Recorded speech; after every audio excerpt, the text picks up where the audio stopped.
$32 trillion की GDP है America की। ये शेखर जो है, ये जेएनयू के कह रहे हैं कि अमेरिका की दादागिरी है। तो $32 ट्रिलियन की जीडीपी अमेरिका की, उसको यहाँ के कुछ जिहादी देश के गद्दार चिल्लर भेज के अमेरिका की 32 ट्रिलियन जीडीपी से लड़ाई करेंगे। अरे भैया, इन गद्दारों के जूते चाट चाट के आपकी जुबान छोटी थोड़ी घिस गई है, इसलिए आपके मुंह से सच निकल नहीं रहा। सच बोलो कि इस देश का जो शिया मुसलमान है और सुन्नी मुसलमान है, आज के समय में जो अपनी गद्दारी दिखा रहे हैं, सुन्नी इनके साथ नहीं है। आज सबको पता चल रहा है, शिया मुसलमान हो सुन्नी मुसलमान हो, ये देश के गद्दार हैं। ये डॉक्टर अंबेडकर ने भी कहा कि कभी भी मुसलमान इस नॉन मुस्लिम देश का वफादार नहीं हो सकता। ये बातें बिल्कुल आपके सामने स्पष्ट हैं। यदि मेरी बातें अभी भी समझ में नहीं आ रही हैं, और एक बात और बता देता हूं, ये केवल इसलिए नहीं कि ये ईरान के वफादार हैं, सारे मुस्लिम देश लड़ रहे हैं आपस में। ईरान यूएई में बम मार रहा है, सऊदी बम मार रहा है, सऊदी अरब ईरान को खत्म करना चाहता है कि कहीं शिया मुसलमान का डोमिनेंस ना हो जाए दुनिया में। ईरान चाहता है मैं चौधरी बन जाऊं मुसलमानों का, तुर्की चाहता है मैं चौधरी बन जाऊं मुसलमानों का। ये चौधराहट बन रहे हो जो यहाँ के गद्दार हैं, ये चिल्लर भेज रहे हैं। सुनो, चिल्लर भेज रहे हैं 32 ट्रिलियन अमेरिका की जीडीपी से लड़ने के लिए। ये कह रहे हैं दादागिरी। अरे भैया, इतनी भी चाटुकारिता मत करो कि तुम्हारी जीभ गद्दारों के जूते चाट चाट के घिस चुकी है, इसलिए तुम्हारे मुंह से सच निकल नहीं रहा। सच ये है कि आप कभी भी देखो, उसी पुलवामा के अंदर हमारे बच्चों को गोली मार मार के उनको कलमा चेक करके कि कलमा पढ़ सकते नहीं पढ़ सकते, उनकी माताओं बहनों पत्नियों के सामने गोली मारी गई। और ये गद्दार कितने पकड़े गए वहां पर, उनके साथ मिली भगत में, उनको लोकेशन भेजने में, उनको अपने घरों में पालने में एनआईए ने कई मुसलमान कश्मीर से उठाए उसी पुलवामा में। और एक गद्दार थे, गद्दार है, गद्दार रहेंगे। इसमें कोई मुसलमान इस देश का गद्दार था, गद्दार है। हां, कुछ अपवाद हो सकते हैं, अपवाद वो हो सकते हैं। या तो आप जितना इस्लाम के करीब जाओगे उतना आप नॉन मुस्लिम कंट्री के गद्दार रहोगे। आप जितना मानवता की तरफ जाओगे उतने आप इंसानियत को, देश की वफादारी को समझोगे। कोई भी व्यक्ति देश के प्रति वफादार है। आचार्य जी, मेरे हाथ जोड़ के विनती, मेरे आपके हाथ जोड़ से विनती है, इस देश का मुसलमान ना गद्दार था, ना गद्दार है, ना गद्दार होगा। मेरे बता दीजिए आचार्य जी, मेरे पास बता दीजिए, तो आप बता दीजिए। हाँ, आपसे बात करता हूँ, तो आप बता दीजिए, तो आप बता दीजिए कि जो कश्मीर में पुलवामा में जब बच्चों को मारा गया, मेरी बात सुन तो लो। कुछ मुट्ठी भर लोग हैं जो हमारे बीच में है, हम उनको नहीं नकार रहे हैं। क्या बात कर रहे हो सर? हम सीडीएस रावत तीनों सेनाओं के प्रमुख, सीडीएस रावत तीनों सेनाओं के प्रमुख की जब दुर्घटना में मृत्यु हुई, सीडीएस विपिन रावत इस तीनों सेनाओं के प्रमुख की जब हेलीकॉप्टर में मृत्यु हुई, तो इसी देश के मुसलमान सारे सोशल मीडिया पे हंस रहे थे, लाफिंग इमोजीज भेज रहे थे। क्या बातें कर रहे हो? चलो एक बात और, देश की सेवा की है, कभी गद्दारी नहीं। हमारी संस्कृति, हमारा विचार, हमारी भाषा, हमारी बोलचाल, हमारा खान पीन आप जैसा ही है, हम आपका ही अंग है। हमें गद्दार कहना कहीं ना कहीं।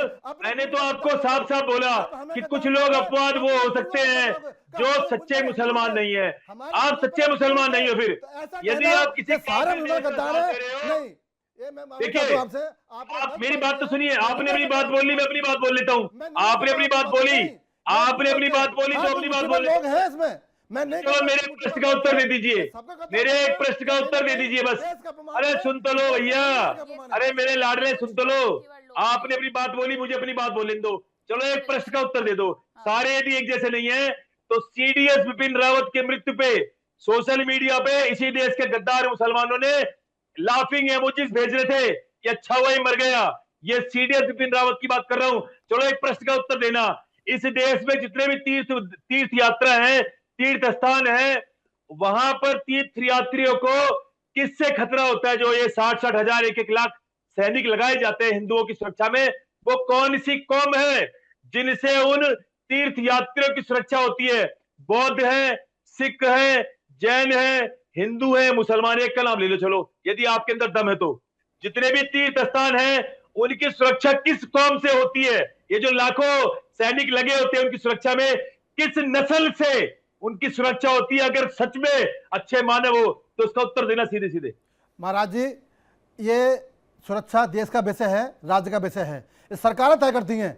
सरकार तो वो कौन सी कौम है? अरे मैं भैया सीधी सी बात पूछ रहा हूँ, एक मिनट बोलने दो मुझे, कौन सी कौम है? वो कौन सी कौम है जिनसे तीर्थ स्थलों की सुरक्षा होती है? बोलने दो ना, देखो, मुझे बोलने दो। आप जवाब दो ना, सीधी सीधी कहानी मत सर सुनाओ। मैं बता रहा हूँ ना, कहानी सीधी मैं सीधी बता बात रहा हूँ, करो। मैं बता रहा हूँ ना हाँ आपको। बताओ।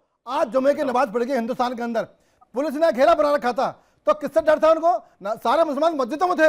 ये बिल्कुल असत्य है, ये कहना गलत है आपका कि किससे सोचता है ये राज्य की मुसलमानों से, मुसलमानों को मुसलमान पत्थरबाजी ना करे, मुसलमान पत्थरबाजी ना करे, जिसके लिए वो जाने जाते हैं पूरी दुनिया में, इसलिए पुलिस लगी रहती है। वफादार है, वफादार रहेगा, और हिंदुओं के साथ में कंधे से कंधा मिलाकर इस देश की सेवा करेगा, मरने मारने को देश को तैयार है। चाहे हमारी बहन कुरैशिया हो, चाहे वीर अब्दुल हो, चाहे अब्दुल कलाम हो, चाहे एहसान अब्बासी हो, इस देश के लिए जान देगा, तिरंगे के लिए जान देगा और हिंदू की रक्षा करेगा। हमने सदैव सेवा की है देश की। कभी भी सच्चा मुसलमान कभी भी नॉन मुस्लिम कंट्री का वफादार नहीं हो सकता। ये सीधी सी बात है, क्योंकि तुम्हारी कुरान ये परमिशन ही नहीं दे रही कि किसी काफिर के अंदर काम करो, किसी काफिर रूलिंग कंट्री में रहो, किसी काफिर की आज्ञा मानो। तुम्हारी कुरान अलाउ ही नहीं कर रही है। अब भैया कुछ भी कहते रहो, सच्चा मुसलमान कभी भी काफिर का वफादार नहीं हो सकता, इस देश का वफादार नहीं हो सकता। हमारे लिए कोई काफिर नहीं है, हमारा हिंदू भाई है। आपकी कुरान कह रही है, अरे सहीह बुखारी 25 चेक कर लो आप। अरे आपकी कुरान कह रही है भैया, आपकी कुरान कह रही है, आपकी कुरान कह रही है, आपकी कुरान कह रही है, सहीह बुखारी 25 चेक कर लो। आपके मोहम्मद ने जो सहीह बुखारी लिखी, सहीह बुखारी चेक कर लो, सहीह बुखारी 25 में क्या लिखा हुआ है? साफ साफ लिखा हुआ है। क्या लिखा हुआ है? किसे कहते हैं काफिर? उसमें लिखा हुआ काफिर किसे कहते हैं? तुम्हारे अल्लाह ने जिसको काफिर बोला है, तुम्हारे अल्लाह ने जिसको काफिर बोला है, तुम्हारे अल्लाह ने जिसको काफिर बोला उसी को काफिर कहते हैं। तुम्हारे ना दिखने वाले अल्लाह ने जिसको काफिर बोला है उसी को काफिर कहते हैं। अब आप बात ही नहीं सुनना चाहते, आप बात ही नहीं सुनना चाहते। मुसलमान इस देश का गद्दार है, देशद्रोही है। अब क्या करें? कौन से मच्छर में डेंगू है, कौन से मच्छर में डेंगू नहीं है, ये पता करने का समय नहीं है। मच्छर तो मच्छर है, किसमें डेंगू है, कौन से मच्छर में डेंगू है, मलेरिया है, ये कैसे पता लगा है भैया? ये बता दो बस। जब आपका अल्लाह खुद कह रहे हैं, ये सबके लिए अगर कहा जाए तो वो अपनी जगह सही भी है एहसान अब्बासी जी, कि देश में बहुत सारे मुसलमानों का इस तरीके से आप अपमान भी कर रहे हैं। हम जब एपीजे अब्दुल कलाम की बात करते हैं और भी बहुत सारे लोगों की बात करते हैं तो हमें ध्यान रखना चाहिए कि वो कौन लोग थे। अच्छा, यहाँ पर आपने शेखर कुमार जी एक बात कही थी कि बकरवाला में फ्लैट्स दिए जाएंगे। गृह मंत्री कार्यालय की तरफ से 17 अगस्त 2022 को ट्वीट करके इस बारे में पूरी जानकारी दी गई थी कि ऐसा कोई भी डायरेक्शन नहीं दिया गया है। आपको पूरी जानकारी यहाँ पर रखनी चाहिए थी। अब बताइए आगे क्या टिप्पणी करना चाह रहे थे आप आचार्य अरुण कृष्ण को सुनते हुए?